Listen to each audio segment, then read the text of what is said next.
नमस्कार दोस्तों, तो स्वागत है आपका हमारे YouTube चैनल जीके ज्ञान योग में। तो दोस्तों, जो हमने एमसीक्यू सीरीज शुरू की है, तो आज हम उसकी नई वीडियो लेकर आए हैं कुछ महत्वपूर्ण प्रश्न के साथ। तो आज का सेशन हम शुरू करते हैं अपने पहले प्रश्न से।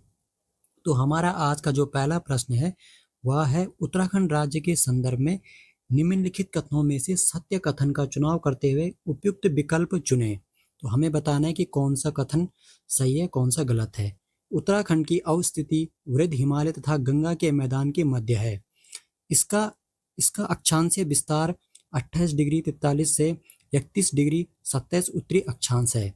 इसका देशांतरीय विस्तार 77 डिग्री 34 से 81 डिग्री 02 पश्चिमी देशांतर है। यह भारत का 8वां पर्वतीय राज्य है। तो हमें इसमें से बताने के कौन से सही है। तो पहला वाला जो है कि इसकी स्थिति क्या है, हिमालय तथा गंगा के मैदान के मध्य, ये तो सही हो जाएगा। इसका अक्षांशीय विस्तार क्या है, ये भी सही हो जाएगा।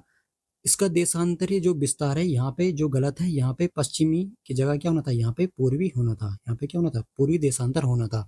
यह भारत का 8वां पर्वतीय राज्य है। यह भारत का 8वां नहीं है। यह भारत का कौन सा है, यह भारत का 11वां क्या हो जाएगा, पर्वतीय राज्य हो जाएगा। तो इसमें कौन सा जाएंगे सही, इसमें ये वाला सही हो जाएगा, पहला और दूसरा सही हो जाएगा। इसके बाद हम देखते हैं नेक्स्ट क्वेश्चन। उच्चाउच्च उच्चाउच्च स्वरूप के आधार पर उत्तराखंड राज्य को कितने भौतिक भौगोलिक स्वरूपों में बांटा जा सकता है। तो कितने भौगोलिक स्वरूपों में बांटा जा सकता है, तो ये बांटा जा सकता है 8 भौगोलिक स्वरूपों में बांटा जा सकता है। वो 8 स्वरूप कौन कौन से, जैसे कि क्या हो जाएगा, ट्रांस हिमालय हो गया, ठीक है, ट्रांस हिमालय, महान हिमालय, ठीक है, मध्य हिमालय, शिवालिक हिमालय, शिवालिक हिमालय भी इसमें आ जाएगा। दून द्वार क्षेत्र आ जाएगा, ठीक है, दून द्वार क्षेत्र। और क्या हो जाएगा, भाबर क्षेत्र हो जाएगा, ठीक है, भाबर हो जाएगा, तराई क्षेत्र हो जाएगा। और क्या हो जाएगा, गंगा का मैदान क्षेत्र हो जाएगा, गंगा का मैदानी क्षेत्र, ठीक है। नेक्स्ट क्वेश्चन हम देखते हैं, उत्तराखंड राज्य का अक्षांशीय तथा देशांतरीय विस्तार क्रमशः है, ठीक है। अक्षांशीय देशांतरीय विस्तार पूछ रहा है, तो इसमें से कौन सा हो जाएगा, तो ये जाएगा 2 डिग्री 44 से 3 डिग्री 28, ठीक है, ये हो जाएगा, इसका अक्षांशीय विस्तार हो जाएगा। इसके बाद हम देखते हैं कुछ मिलान वाले क्वेश्चन। सूची ए को सूची 2 से सुमेलित करते हुए सही विकल्प का चुनाव कीजिए।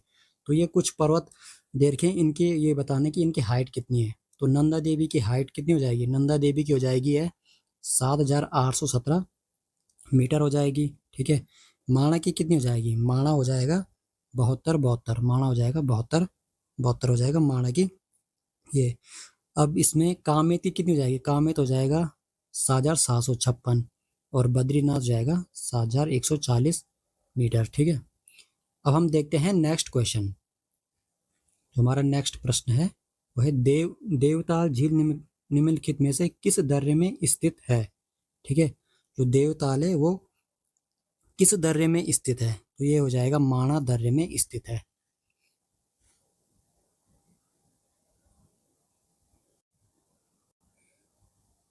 अब हमारा जो नेक्स्ट क्वेश्चन है वो है, उत्तराखंड राज्य की निम्नलिखित प्रमुख नदियों का उनकी लंबाई के अनुसार बढ़ता हुआ क्रम होगा, ठीक है। क्या बताना है हमें, बढ़ता हुआ क्रम बताना है, ठीक है, नदियों का, ठीक है। यह है हमारा 5वां क्वेश्चन। तो इसका आंसर क्या हो जाएगा, इसका क्या हो जाएगा, इसका हो जाएगा हमारा पहला वाला। अभी हम देखते हैं इसको कि इनकी लंबाई किस टाइप में है। तो जो अलकनंदा है उसकी कितनी है, उसकी है 195 किलोमीटर, उसकी कितनी हो जाएगी, 195 किलोमीटर हो जाएगी। भागीरथी की कितनी हो जाएगी, भागीरथी हो जाएगी 205, ठीक है, भागीरथी 205 हो जाएगी। कोसी कितनी हो जाएगी, कोसी जाएगी 168, ठीक है। और काली की क्या हो जाएगी, काली की हो जाएगी 252 किलोमीटर, ठीक है, 252 हो जाएगी काली की, ठीक है। तो इनको क्या बताना है, इनको लंबाई के अनुसार बढ़ता हुआ क्रम बताना है, यानी घटते से बताना है, ठीक है। तो पहले क्या जाएगा, कोसी आ जाएगा, उसके बाद अलकनंदा आ जाएगा, उसके बाद क्या जाएगा, उसके बाद भागीरथी जाएगी, उसके बाद लास्ट में क्या है, काली नदी आ जाएगी। इसके बाद हम नेक्स्ट क्वेश्चन देखते हैं। त्रिभुजाकार की नैनीताल में स्थित वह झील जो कुमाऊं क्षेत्र की क्या है, सबसे बड़ी झील है। कुमाऊं क्षेत्र की हमें क्या बताना है, सबसे बड़ी झील बताना है कि कौन सी है, ठीक है। तो कौन सी हो जाएगी, वो हो जाएगी भीमताल, ठीक है। कौन सी झील हो जाएगी, भीमताल हो जाएगी। और भीमताल काहे के लिए फेमस है, ये कमल के लिए फेमस है, ठीक है। और कमल कड़ी के लिए भी क्या है, फेमस है, कमल कड़ी के लिए भी फेमस है। और यहीं पे क्या है, भीमताल में यहाँ पे एक इसके टापू पे क्या है, एक रेस्टोरेंट भी है, ठीक है। एक क्या है, रेस्टोरेंट भी है एक यहाँ पे, ठीक है। और ये किस प्रकार की झील है, ठीक है, इसका आकार कैसा है, ये क्या है, ये त्रिभुजाकार है, ठीक है। ये कैसी है, त्रिभुजाकार क्या है, झील है, ठीक है। और इसी के निकट क्या है, भीमताल के निकट क्या है, भीमेश्वर महादेव का क्या है, मंदिर भी है, ठीक है। अब हम देखते हैं नेक्स्ट क्वेश्चन। उत्तराखंड के किस जनपद में धौली गंगा जल विद्युत परियोजना स्थित है, ठीक है। तो कौन सा जनपद है जहाँ पे क्या है, धौली गंगा जनपद, धौली गंगा जल विद्युत परियोजना स्थित है। तो ये हो जाएगा पिथौरागढ़ में, ये क्या हो जाएगा, पिथौरागढ़ में हो जाएगा, ठीक है। इसके बाद हम देखते हैं नेक्स्ट क्वेश्चन। दूनागिरी ग्लेशियर स्थित है, दूनागिरी ग्लेशियर कहाँ पर स्थित है, ये हो जाएगा, दूनागिरी ग्लेशियर हो जाएगा चमोली में स्थित है। दूनागिरी ग्लेशियर कहाँ पे, चमोली में स्थित है। इसके बाद हम अगला क्वेश्चन देखते हैं। सूची ए को सूची 2 से मिलाना है, ठीक है। यहाँ पे वनों के प्रकार दिए गए हैं और उनके ऊंचाई दी गई है, तो इसको हमको मिलाना है। इस प्रकार के क्वेश्चन कई बार पूछे जाते हैं। अब हम इस क्वेश्चन को करते हैं सॉल्व, ठीक है। तो ये है कि उपोष्ण कटिबंधीय वन, ठीक है, जो उपोष्ण कटिबंधीय वन है वो किस हाइट पे पाए जाते हैं, तो वो पाए जाते हैं 750 से 1200 मीटर पे, ठीक। इसके बाद है कि उष्ण कटिबंधीय शुष्क वन, जो उष्ण कटिबंधीय शुष्क वन है वो पाए जाते हैं 1500 मीटर से कम, ठीक है। अब है कोणधारी वन, जो कोणधारी वन है वो पाए जाते हैं 900 से 1800, और पर्वतीय शीतोष्ण वन पाए जाते हैं 1800 से 2700 मीटर। इसके बाद हम देखते हैं अगला क्वेश्चन। उत्तराखंड राज्य के सर्वाधिक अति सघन वन क्षेत्रफल वाले 4 जिलों के अवरोही क्रम से विस्तृत करते हुए सही विकल्प का चुनाव कीजिए, ठीक है। तो इसका क्या हो जाएगा, इसका हो जाएगा अवरोही, पहले किसको बोलते हैं, अवरोही कहते हैं, अवरोही का अर्थ होता है बड़े से छोटे में बताना में, ठीक है, बड़े से छोटे में, बड़े से छोटे में। तो इसका आंसर क्या हो जाएगा, इसका आंसर हो जाएगा, इसका आंसर हो जाएगा नैनीताल, उसके बाद है देहरादून, उसके बाद क्या हो जाएगा उत्तरकाशी, उसके बाद पौड़ी हो जाएगा, ठीक है। यहाँ पे मैंने लिखा भी था पहले से। इसके बाद हम देखते हैं नेक्स्ट क्वेश्चन। उत्तराखंड राज्य की 17वीं वन रिपोर्ट के अनुसार राज्य कुल वन आच्छादन में कितने वर्ग किलोमीटर की वृद्धि हुई है, तो इसमें कितने किलोमीटर की वृद्धि हुई है, ठीक है, कितने वर्ग किलोमीटर की, तो ये हुई है 2.09 वर्ग किलोमीटर की वृद्धि हुई है। इसके बाद जो हमारा अगला प्रश्न है वो है, निम्नलिखित में से कौन सा जिला समूह उत्तराखंड में मैग्नेसाइट भंडारण का सही क्रम दर्शाता है, ठीक है, मैग्नेसाइट का क्रम का सही दर्शाता है, ठीक है। तो कौन कौन से ऐसे डिस्ट्रिक्ट हैं जहाँ क्या पाया जाता है, मैग्नेसाइट पाया जाता है, तो ये हो जाएगा बागेश्वर, पिथौरागढ़ और चमोली में क्या है, मैग्नेसाइट के पाया जाता है, ठीक है। इसके बाद हम देखते हैं निम्न में से किस क्षेत्र में उत्तम कोटि का चूना पत्थर भंडार नहीं है, नहीं पूछ रहा है, ठीक है, किसमें नहीं है, तो इसका आंसर क्या हो जाएगा, देवलधारी क्षेत्र में नहीं है। इन तीनों क्षेत्र में क्या है, चूने के क्या है, चूने पत्थर के क्या है, भंडार है, ठीक है, सिर्फ इसमें नहीं है, देवलधारी क्षेत्र में नहीं है। तो इसका आंसर क्या हो जाएगा, देवलधारी क्षेत्र। अब हम देखते हैं नेक्स्ट क्वेश्चन। क्रीम रंग का भारी व सख्त प्रकार के चूने का भंडार कहाँ पर है, तो ये कहाँ पर है, ये हो जाएगा मसूरी क्षेत्र में। इसका आंसर क्या हो जाएगा, मसूरी क्षेत्र हो जाएगा। नेक्स्ट क्वेश्चन है, उत्तराखंड में राज्य स्तरीय डेयरी प्रशिक्षण संस्थान स्थित है, तो ये कहाँ पर हो जाएगा, ये हो जाएगा हरिद्वार में स्थित है। इसके बाद हम देखते हैं नेक्स्ट क्वेश्चन। किस वर्ष उत्तराखंड शासन ने जैविक कृषि अधिनियम पारित किया, तो जैविक कृषि अधिनियम कब पारित किया था, 1919 में पारित किया था, ठीक है, 1919 में पारित किया था। अब हमारा नेक्स्ट क्वेश्चन है, उत्तराखंड राज्य में किस भू बंदोबस्त को ब्रिगेड बंदोबस्त भी कहा जाता है, तो किसका कहा जाता है, 1863 से 73 के बंदोबस्त को क्या कहा जाता है, ब्रिगेड बंदोबस्त कहा जाता है। नेक्स्ट क्वेश्चन है, वर्ष 2011 की जनगणना के अनुसार जनसंख्या में नैनीताल का कौन सा स्थान है, ये किसी एग्जाम में पहले पूछा गया क्वेश्चन है, तो इसका क्या हो जाएगा, इसका हो जाएगा चौथा, ठीक है, जनसंख्या के उस पर क्या है, चौथा स्थान है नैनीताल का।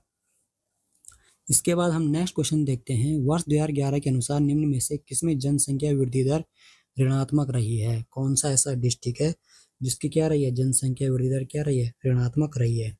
तो ये हो जाएगा अल्मोड़ा डिस्ट्रिक्ट।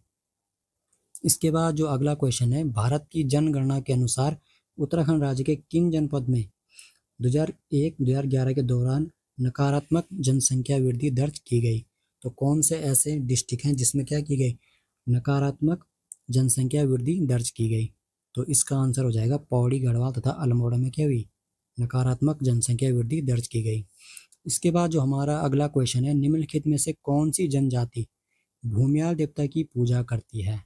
तो कौन सी ऐसी जनजाति है जो भूमियाल देवता की पूजा करती है? तो हो जाएगा भोटिया जनजाति क्या करती है, भूमियाल देवता की पूजा करती है। इसके बाद जो हमारा अगला क्वेश्चन है, निम्न में से किस त्योहार को थारू लोग क्या करते हैं, खिचड़ी नृत्य करते हैं? तो कौन सा ऐसा त्योहार है जिसमें थारू लोग क्या करते हैं, खिचड़ी नृत्य करते हैं? तो ये हो जाएगा होली का त्योहार। इसके बाद जो अगला क्वेश्चन है, बजहर नामक त्योहार निम्नलिखित में किस जनजाति द्वारा मनाया जाता है? जनजाति से सबसे ज्यादा क्वेश्चन पूछे जाते हैं, तो कौन सी जनजाति हो जाएगी? तो ये हो जाएगा है थारू जनजाति। नेक्स्ट क्वेश्चन है, कौन सा राष्ट्रीय राजमार्ग हरिद्वार को बद्रीनाथ से जोड़ता है? तो कौन सा राष्ट्रीय राजमार्ग है जो हरिद्वार को बद्रीनाथ से जोड़ता है? तो कौन सा हो जाएगा, ये हो जाएगा NH58। इसके बाद जो हमारा नेक्स्ट क्वेश्चन है, उत्तराखंड राज्य के निम्नलिखित किन जिलों में सर्वाधिक व सबसे कम लंबाई के रेलवे ट्रैक हैं? तो कौन से वो डिस्ट्रिक्ट हैं जिनमें क्या है, सबसे ज़्यादा और सबसे कम क्या है, रेलवे ट्रैक हैं? तो इसका आंसर हो जाएगा हरिद्वार व पौड़ी गढ़वाल में क्या है, सबसे ज़्यादा और सबसे कम है। जो नेक्स्ट हमारा क्वेश्चन है, सूची 1 को सूची 2 से सुमेलित करना है। कुछ यहाँ पे जल विद्युत परियोजना दी गई, कुछ नदी दी गई, तो इनको हमको क्या करना है, आपस में इनको मिलाना है। तो पहला है बावला नंदप्रयाग, तो ये कहाँ हो जाएगा, नंदप्रयाग से नंदाकिनी हो जाएगा। ठीक है, ये हो गया। इसके बाद जो है सैला उथिंग, तो ये हो जाएगा धौली गंगा पे। ठीक है, ये हो जाएगा धौली गंगा पे। तालुका सांकरी, तालुका सांकरी कहाँ हो जाएगा, ये हो जाएगा टॉन्स नदी पे। और पथरी कहाँ है, पथरी हो जाएगा गंगा नहर। ठीक है, गंगा नहर भी कहा जाता है इसे। इसके बाद जो नेक्स्ट क्वेश्चन है, टिहरी परियोजना में सहयोग हेतु रूस से समझौता हुआ था। तो कब हुआ था रूस से समझौता, ये हुआ था 1986 में। कब हुआ था, 1986 में क्या हुआ था, रूस से समझौता हुआ था। वर्ष 2011 की जनगणना के अनुसार उत्तराखंड राज्य की कार्यशील जनसंख्या प्रतिशत है। ये क्वेश्चन कई बार पूछा जाता है। ठीक है, तो काफी मोस्ट इंपॉर्टेंट क्वेश्चन है। तो इसका आंसर हो जाएगा 38.39%। ठीक है, ये हो जाएगा इसका आंसर। नेक्स्ट क्वेश्चन है, भाषा वैज्ञानिक डॉक्टर त्रिलोचन पांडे ने कुमाऊनी भाषा को 4 वर्गों में विभाजित कर कितनी प्रमुख बोलियां निर्धारित की? ठीक है, भाषा को कितने वर्गों में किया, 4 वर्गों में विभाजित किया, किंतु प्रमुख बोलियां कौन कौन सी निर्धारित की, कितनी की? ठीक है, तो ये की 12 बोलियां निर्धारित की। नेक्स्ट क्वेश्चन है हमारा, भाषा वैज्ञानिक डॉक्टर त्रिलोचन पांडे ने कुमाऊनी भाषा बोली को 4 वर्गों तथा पूर्वी कुमाऊनी, पश्चिमी कुमाऊनी, उत्तरी कुमाऊनी तथा दक्षिणी कुमाऊनी विभाजित किया। जोहारी बोली इनमें से किसके अंतर्गत आती है? इसमें बताना है कि इसमें जोहारी जो बोली है वो इसमें से किन के अंतर्गत आती है। ठीक है, तो किसके अंतर्गत आती है, तो ये आती है उत्तरी कुमाऊं के अंतर्गत आती है।